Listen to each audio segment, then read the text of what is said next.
Boa noite, meus amigos. Estamos aqui mais uma vez, né, com o segundo convidado da noite, a primeira edição do Goiás Fashion Week, e hoje, com muita honra, a gente tem um cara aqui que é um mito, essa palavra mito é até meio horrorosa, eu não vou falar ela, mas é um dos mais conceituados estilistas do Brasil que nós temos, que tem dado oportunidade para várias pessoas, né, inclusive para o criador desse podcast, né, e eu estou muito honrado de estar aqui com um mineirinho, nascido em 1967 e se formou no primeiro curso do país de estilismo e modelagem do vestuário na Universidade Federal de Minas Gerais.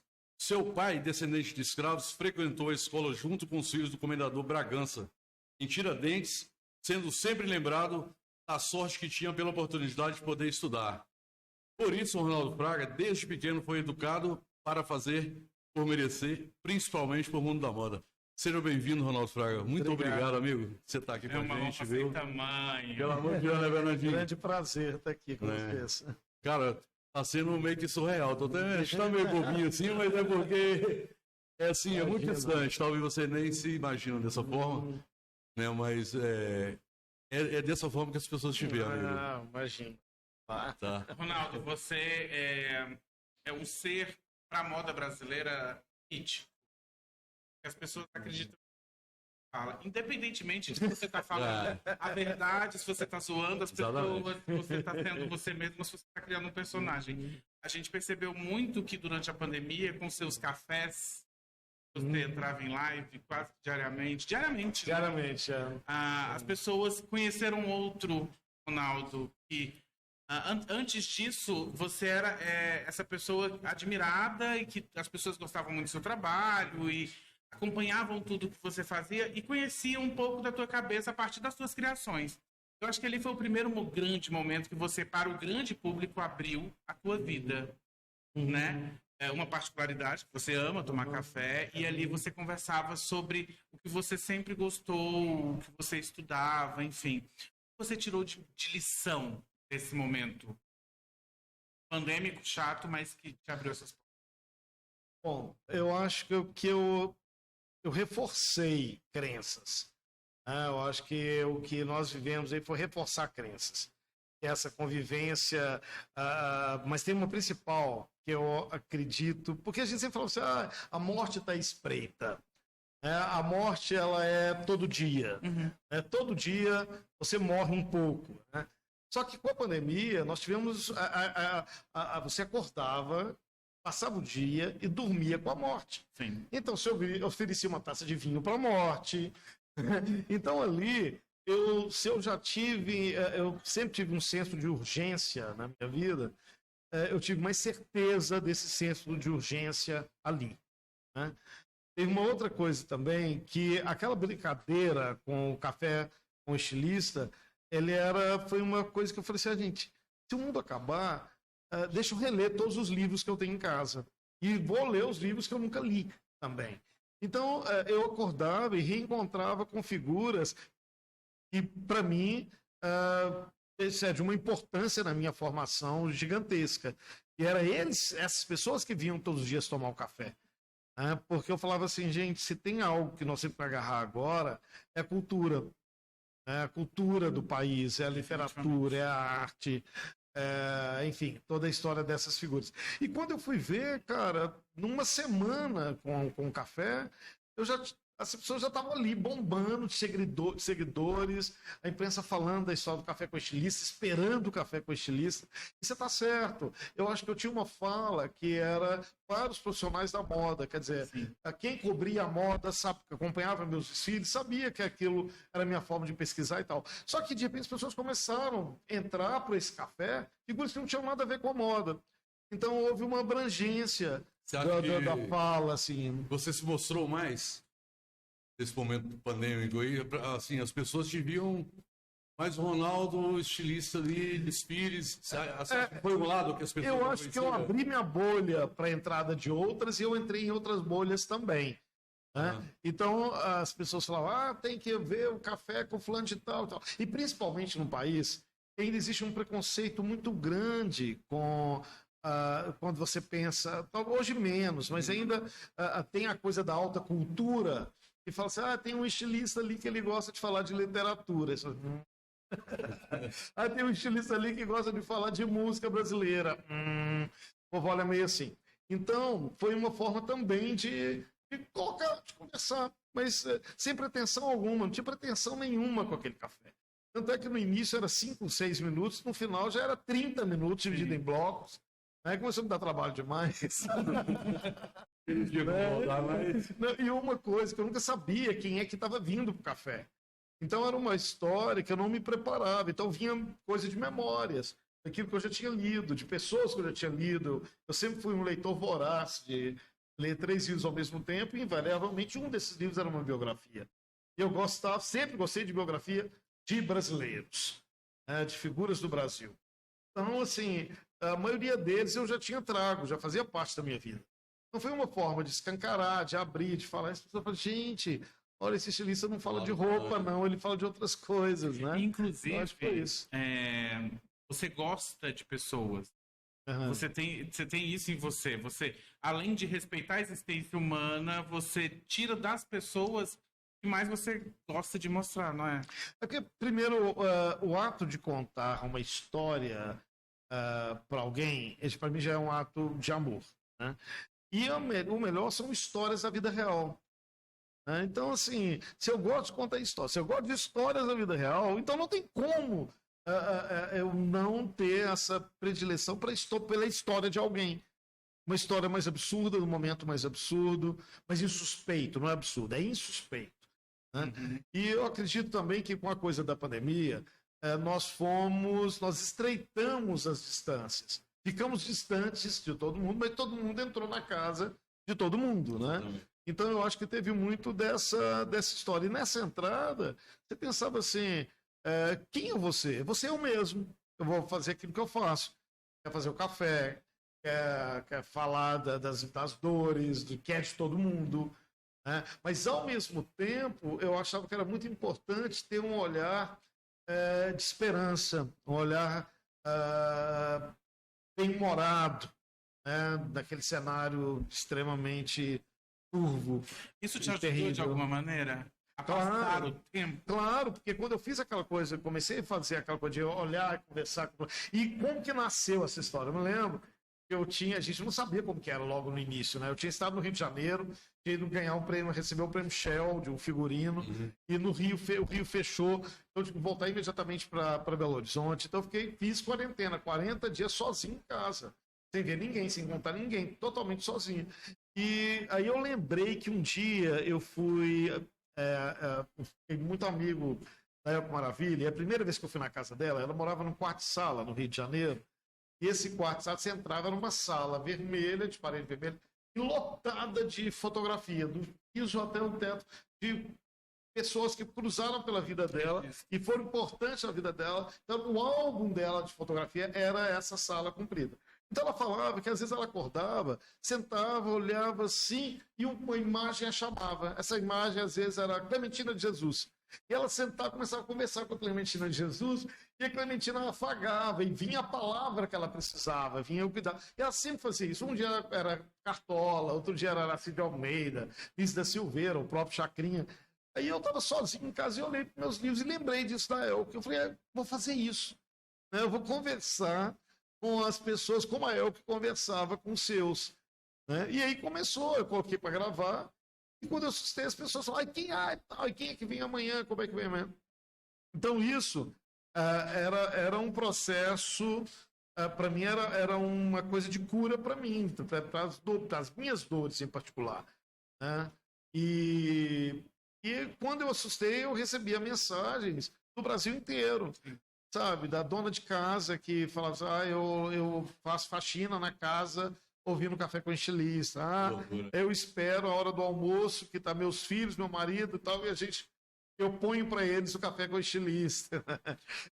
Você tem pensado, não sei se você tem pensado, mas você tem ampliado e ficado muito a tua voz. Até o formato que a pandemia obrigou os estilistas a trabalhar para mostrar a coleção, que foi essa coisa do vídeo, do fashion video, te colocou dentro de uma outra cadeia de produção artística. Porque além da roupa, você tem que pensar em contar a história de uma outra maneira. E talvez você vai fundo, até, por exemplo, posicionamento de câmera, utilização de imagem, direção de fotografia, tudo isso você se mete. Sim, eu sempre fiz tudo muito sozinho. Né? Então, no início de carreira, cara, eu tinha que fazer de tudo, não tinha dinheiro. Sabe? Então, eu tinha que fazer direção de desfile, eu tinha que definir beleza, eu tinha que fazer o styling. Eu nunca tive, eu fui ter um stylist muitos anos depois. Né? Então, assim, bem ou mal, projeto gráfico. Então, tudo isso eu fiz sozinho. Aí foi minha grande escola. Né? E a história da pandemia desse momento, eu acho que, concordo com você, eu acho que minha voz foi amplificada, porque a passarela ela já, para mim, já estava muito pequena. Sabe? Aquele espaço da passarela para falar tudo que eu queria falar, tudo que eu queria dizer, e olha que eu falei de muita coisa, tudo que eu queria dizer eu falei ali, mas eu acho que chegou um momento que eu precisava de mais, e veio a pandemia. Mas talvez foi um movimento que veio bater um pouco antes. Você deu um gasto já de 47 desfiles, né? Menino, se eu vou contar... Não, com temas. Porque é o seguinte, como eu comecei isso lá em 96, Isso. Então 96 soma aí quanto que tem 2 desfiles por ano, fora os desfiles de projetos, fora desfiles de temporadas, fora outros eventos. Então, foi uns 60 e tantos aí, né, que vai nessa parada. Quem você acha que te levou a isso tudo, Ronaldo? Qual foi a sua inspiração maior para você ser o Ronaldo Fraga, hoje que o Brasil e o exterior conhecem, cara? Eu acho que não tem. Eu acho que não tem uma pessoa. Tem um momento assim que você. Tem uma história a gente está falando do Atos Bucão, e o Atos, ele era muito criticado pela imprensa da época, os críticos de arte da época, porque ele fez medicina, ele nunca fez um curso de artes plásticas. E ele sofria muito com essa crítica. Mas chegou um momento que lá pelas tantas que ele falou assim, olha, a minha verdadeira escola foram os amigos que eu tive. E essa escola eu não encontraria em nenhuma outra. E os amigos eram Portinari, Oscar Niemeyer. Né? Então eu acho que a minha formação ela vem das pessoas, tá, que eu encontrei. Mas tem algo que eu costumo dizer que o Mário de Andrade é meu grande mentor intelectual, porque foi o Mário de Andrade que despertou em mim a paixão pelo Brasil. Eu preciso me oxigenar pelo Brasil afora. Sabe? Eu sofria morrendo de medo de não fazer isso mais, de não voltar mais no Pará, de não voltar mais em Pernambuco, de não voltar mais na Paraíba. Hoje, assim, vindo para cá, teve um cancelamento de um voo, perdi uma conexão de um voo, o aeroporto lotado, eu falei, Ronaldo, não reclame, tá maravilhoso. Sinta o cheiro de pipoca de micro-ondas, que você sempre odiava no aeroporto. Então, tá tudo bem, né? Então, assim, eu acho que talvez para mim, a minha formação eu devo a esse encontro com esse Brasil que muita gente chama de Brasil profundo. É porque você muda de assunto, sabe? Então, seus problemas passam a ter o tamanho que eles têm que ter. Né? Você tem a noção de urgência, você tem a noção de... você reforça a paixão por um país, sabe? E isso daí é que sempre me manteve de pé, e sempre que alimentou meu trabalho. E é isso que me alimenta como pessoa. Né? Porque a gente fala tanto de trabalho, e se você não está... o trabalho, ele tem que fazer parte de algo que é o seu ser, e não o contrário. Pode fugir muito. Não pode. Teve um tempo que eu falava assim, não, porque eu não faço... existe a indústria da roupa e existe a indústria da moda. E eu faço moda, eu não faço roupa. Cara, eu não entendi, eu falava, tem umas bobagens que a gente fala quando a gente é mais novo. E a gente vai depois tentando. Eu parei outro dia, eu pensei, não, Ronaldo, você fazia era roupa, você fazia moda, não, você nunca fez moda. Sabe? Eu nunca fiz moda. Porque moda é o quê? Moda é aquilo que alguém vai usar, isso vai perpetuar, outros vão querer vestir igual, sabe? E isso vai entrar. Eu nunca fiz isso. Eu sempre fiz roupa, sabe? E com muito orgulho. Então, assim, através da roupa, eu falei de outras coisas que eu queria falar. Eu poderia ter sido comida, poderia ter sido jardinagem, poderia ter sido escrita, né? Mas foi fazendo roupa. Então, hoje eu tenho muito claro que... Por isso que é importante dar nome aos bois, né? O que eu falava, achava que era moda, não, eu nunca fiz moda. Eu sempre fiz roupa. É isso. Com exclusividade e excentricidade. Aí você pode até dizer assim, Ronaldo, mas o seu pensamento, se as pessoas não saíram vestidas, elas saíram pensando a moda como você propunha. Pode ser. Pode até ser. Novo jeito de abraçar. Igual hoje, por exemplo, quando eu trouxe aqui, a gente estava vendo ali, e com tantos desfiles, eu posso falar assim, hoje eu quero falar sobre esse. E pegar e trazer um vídeo de 20 anos atrás, de 30 anos atrás. Então, assim, quando falo sobre essa coisa da transfobia, hoje na moda, você vê nas últimas edições do Fashion Week, que é a moda falando, se ela não tiver uma bandeira de um manifesto de alguma coisa, ela está fora. Né? Mas quando eu fiz aquele desfile da transfobia, não era assim. O que é isso? Aliás, ninguém falava desse assunto. Você se preocupa, Ronaldo, em agradar ou não? Tipo, cara, eu vou fazer o que eu acredito, que eu sempre acreditei, sem olhar pro lado, entendeu? Porque geralmente, não sei se é moda ou roupa, agora você até me confundiu. Porque às vezes as pessoas vão numa tendência e vai, aí você vê 10 trabalhos de estilista diferentes. Tem uma coisa que é o seguinte, todo mundo quer ser aceito, todo mundo quer ser amado. Sim. Tá? Mas, se eu fosse excessivamente ligado à opinião do outro, eu não teria feito o que eu fiz. Eu me lembro que quando eu estreiei no Fitoervas, nas primeiras edições, quando falavam bem do meu trabalho, ou quando criticavam o meu trabalho, falavam da mesma forma. Já vem aquele menino que ele pensa a moda como um carnavalesco. Né? E eu via isso com um grande elogio. Mas muita gente falava, isso não era como elogio. Era como se diminuísse. Porque aquela coisa de trazer uma história fechada, uma coleção, a história que eu vou fazer é essa, que eu vou contar essa. Isso lá nos anos 90, até o início dos anos 2000, não era comum. A moda ela era mais ainda excessivamente colada com o movimento que acontecia vindo da Europa e dos Estados Unidos. Era mais sobre tendência, né? Pouco sobre era pessoas. sobre tendência que tinha que estar ali falando sobre aquela tendência. Então era aquela mulher maravilhosa, poderosa, que pegou o jatinho para não sei onde, não sei o que lá. Eu nunca transitei por aí. A gente falou sobre isso ontem aqui com a Gênia Berdoni e, por coincidência, ela citou a Elke Maravilha, cara, ontem aqui. Hoje você falou dela de novo. A Elke é um mito. Foi a Giane que falou que teve no túmulo dela para pedir a permissão para fazer. No túmulo de quem? Da Elke. Da Elke. Então, você falou e ela falou ontem, ela falou dela também. Né, que quando ela foi fazer a Elke no Acrinha, ela teve lá pedindo permissão e tal, a respeito, sabe? Foi da hora falando sobre isso. A Elke tinha muitas histórias e ela contava todas elas com uma riqueza de detalhes. Eu acho terrível falar que alguém é muito inteligente. Eu acho pernóstico falar que alguém é muito inteligente. Mas é o que é a pessoa mais inteligente que eu conheci na minha vida. É uma pessoa que ela tinha uma visão absurda, uma visão humanista absurda, né? E ela ia estar, sofrendo muito com esse país que a gente está vivendo hoje. Falando nesse tema, Ronaldo, como que você está vendo isso, cara? Essa maldade que está espalhada no mundo, cara.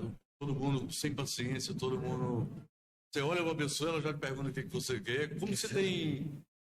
Bom, as pessoas falam, abriu a porta do inferno, do bueiro, do esgoto. Mas nós temos que olhar de frente para uma questão e nós somos, assim, 33% da população brasileira. Então, assim, a estrutura da Casa Grande não foi desmontada, sabe? E da Senzala também não. E a Senzala quer ser o dono da Casa Grande e agir como tal. Né?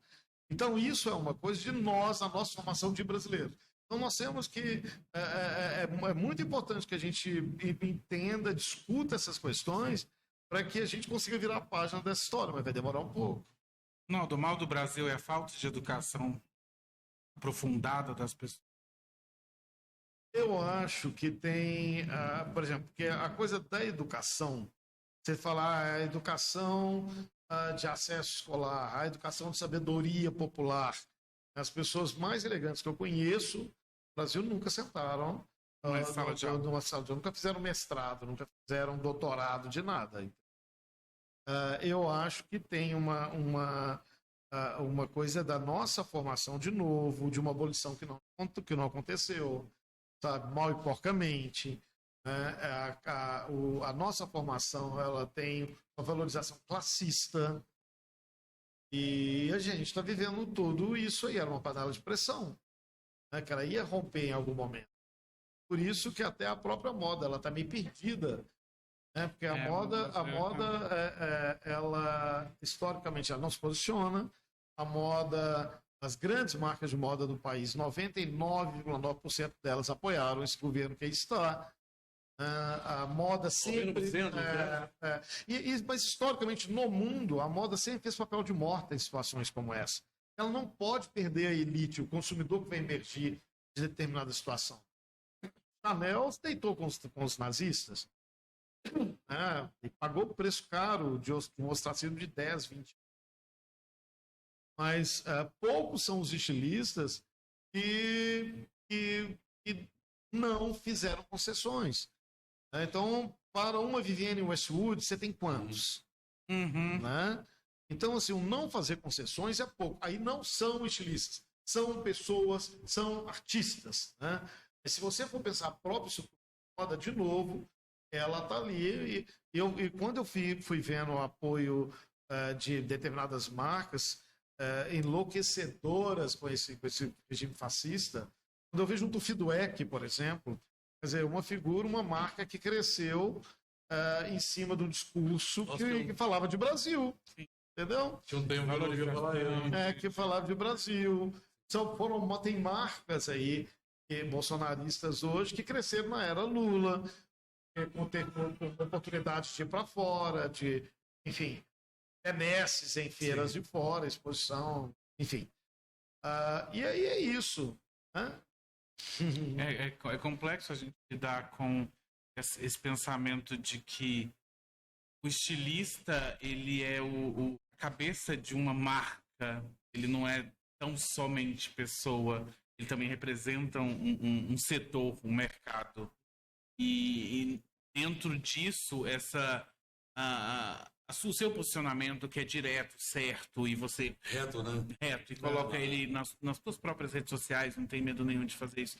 Enquanto que outras pessoas, elas apoiam, mas elas se escondem atrás da marca sem explorar isso, né? Gente, para tudo você paga um preço.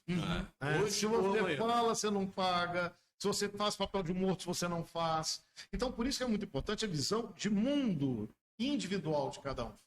Que fala assim, não, daqui eu não vou mais. Então, assim, no geral, não é o estilista, é o estilista, é a imprensa, sabe? É a imprensa de moda. Então, assim, é todo mundo assim, não pode perder o seu, não pode perder o emprego, não posso perder o cliente. Então, não vou falar. Só que tem gente que não pode falar mesmo, sabe? Que pode ser morta, que corre o risco, que tem filho, que tem criança. Mas eu posso. Entendeu? Eu posso, e se eu posso, eu devo. Né? Perdi contratos, perdi trabalho, perdi. Mas eu não me arrependo. Né? E até hoje eu não me arrependo. Não perdeu, né? Não. Imagina. Tudo vai passar e essa história que você vai ter primeira vez que eu li alguma coisa de alguém de moda e que eu parei e falei, peraí, mas ela fez isso com roupa? Eu era adolescente, final da ditadura militar, só lia literatura política. E me cai na mão um livro do Zeni Ventura e tinha um capítulo dedicado a Suzu Angel. Sabe? Então ali foi a primeira vez que eu despertei um fascínio, o interesse e a curiosidade por alguém. Então, então calma lá, alto lá. Não dá para fingir que isso não existiu. Não, você vai a fundo no Brasil. Você foge um pouco das grandes metrópoles e você se embrenha em lugares de difícil acesso, né, para muitas pessoas. Ou não só difícil, mas de pouco interesse, né? Da grande maioria das pessoas. Nesses lugares, a riqueza que você encontra ela é única. Ainda existe um Brasil escondido que pode ser explorado e que pode gerar um novo Brasil. Existe demais. Eu tenho outro projeto que está dado super certo, que é a Expedição Ronaldo Fraga para o Cariri. Que se eu ficasse só por conta disso, eu já ia viver disso. Porque assim, quando eu abro uma expedição, era para ser 10 pessoas, passou para 15, agora são 20. E poderia ser 30, 40 pessoas, só que eu não quero que vá para esse lugar. Tem que ser 20 pessoas. Tá? Eu levo com uma equipe 20 pessoas para lugares que pelas vias normais você não iria com facilidade. Né? E todo mundo que vai, o comentário geral é que, nossa, eu atravessei um portal. Eu tenho muito prazer de dar a mão e o braço e levar essas pessoas por esses lugares, que eu sempre fui sozinho. E que eu ficava lá louco para levar meus filhos, levar os meus amigos, levar, enfim. E agora não, por exemplo, esse ano foram 4 expedições para o Cariri, não, teve 2, vai ter 2 agora, e eu encerro o ano com a expedição para o Cariri cearense, em dezembro. Então, 5 expedições. E não foi mais porque outros trabalhos que eu me envolvi, tem uma agenda fora do país, mas que tem um lugar onde o Brasil insiste, existe e ainda existe. Entendeu? E é sobre isso, Ronaldo Fraga, a partir de agora. Sempre foi isso.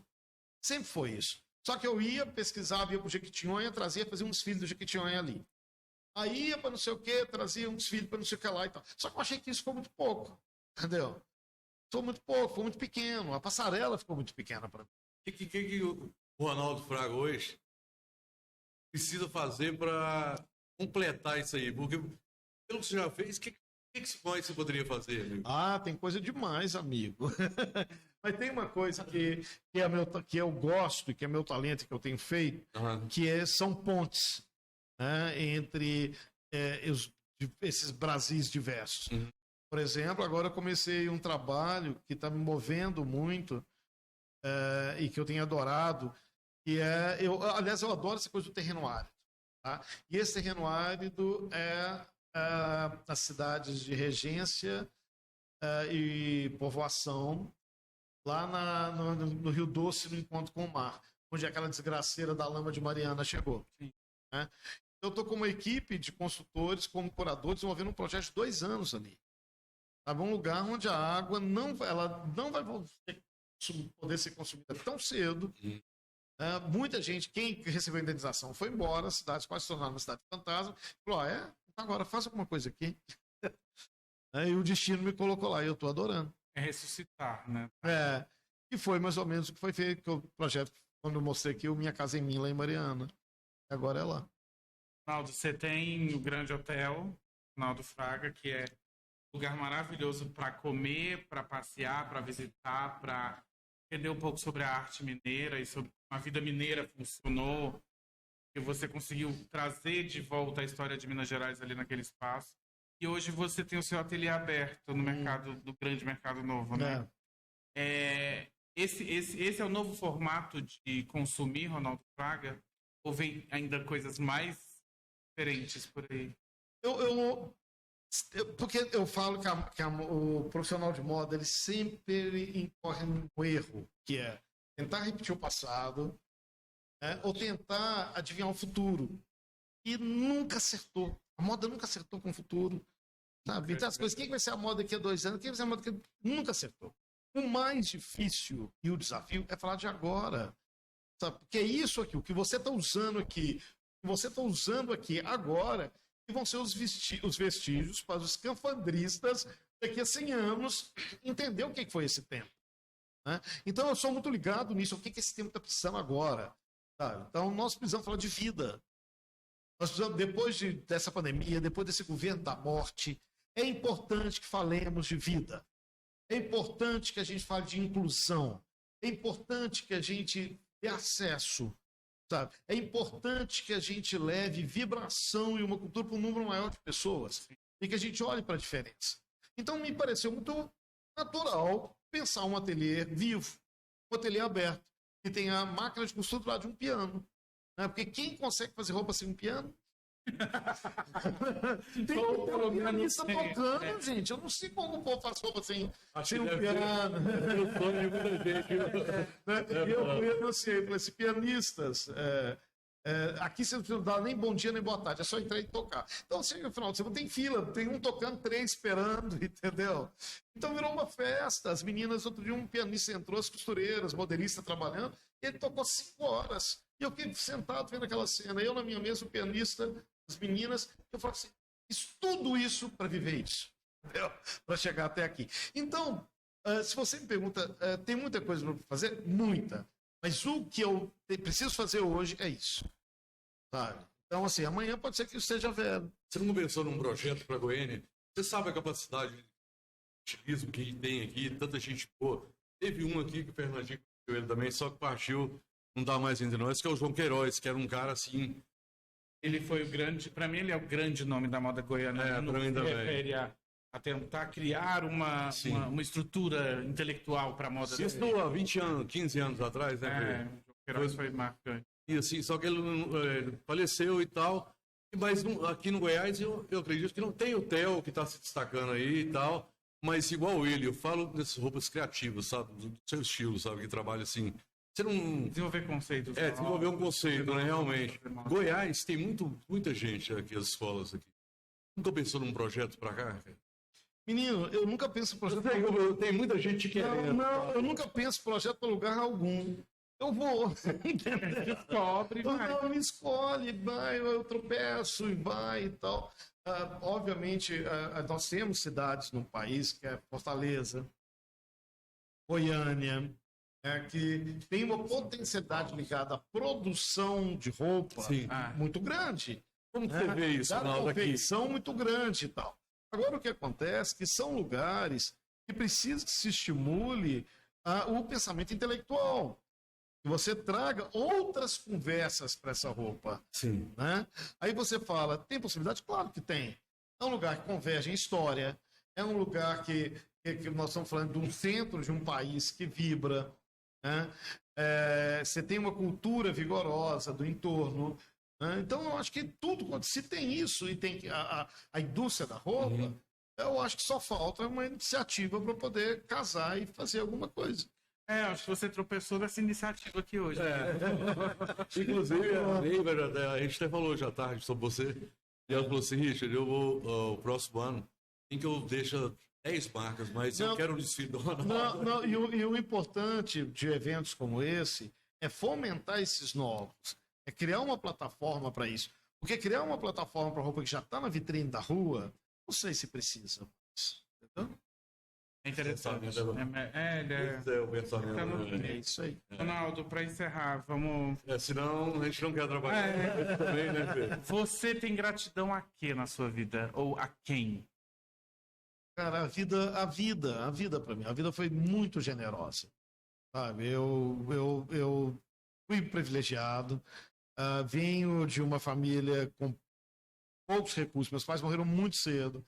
Teve muita dificuldade em tudo, mas eu nem sabia que aquilo era dificuldade. Era o que tinha. Né? Quem olha pra você já te imagina hoje, né? Tipo, não é? Eu não consigo imaginar o Ronaldo Praga ralando ali com dificuldades, entendeu? Foi muito pobre. Então, foram 5 irmãos que foram e tal. E eu acho que, na verdade, o Brasil era outro, sabe? Então, eu agradeço muito o acesso que eu tive a uma escola que era um ensino público de qualidade. Então, o que me mata é ver o ensino público hoje no Brasil. Então, era um ensino público onde o filho do gerente do Banco do Brasil, que era o cargo mais almejado, sabe? E o filho do médico estudavam na mesma escola do filho da empregada. Né? Então, isso para mim foi fundamental para a minha formação. Além da educação, a troca de experiência ela é essencial, né? Sem dúvida que sim. Maravilhoso. É isso, né? Meninos, agora vamos em frente, porque tem muito terreno para a gente capinar nesse país. Que a gente capina um lote, vai ali, aqui já virou matagal. Entendeu? E a gente tenta. Mas vamos em frente que vai dar certo. E otimista só de raiva. Adorei. O lema é esse. O lema era otimista só de raiva, para otimista por um fio. Mas a gente não pode perder o otimismo. Não, não pode perder. A gente não pode abandonar né, a vontade de fazer alguma coisa ser diferente, melhor. Eu quero agradecer, Ronaldo. Muito obrigado de coração mesmo. Ter cedido esse tempinho aqui com a gente, que já valeu assim pra noite, né, velho? Eu gostaria de agradecer a todos que estão assistindo a gente, que vão assistir depois. E lembrar que, ó, moda não é só roupa, hein? Tem que ter um conteúdo, tem que ter um jeito. O Mestrão falou tudo aqui pra gente hoje. Caramba. Comida não é só comida, casa não é só casa. Boa. E moda e roupa não é só roupa, Boa. entendeu? É. As coisas podem ser outras coisas. E a gente não tem mais Você tempo falou de coisas desmemoriadas, sabe? A gente já produz lixo demais. Não pense 2 vezes antes de fazer uma coisa, porque vai ser lixo que você vai produzir. Obrigado, Fernandinho. Fernandinho hoje foi meu co-host, foi me ajudar a entrevistar o Ronaldo. Pelo amor de Deus, né? Obrigado, viu? Obrigado. Ronaldo, obrigado, viu? Que Deus Obrigado a vocês. Obrigado. Gente, tamo junto. Tamo junto, é isso aí. Muito obrigado a todos. Obrigado à Link Telecom, obrigado à Dela Panificadora e tamo junto.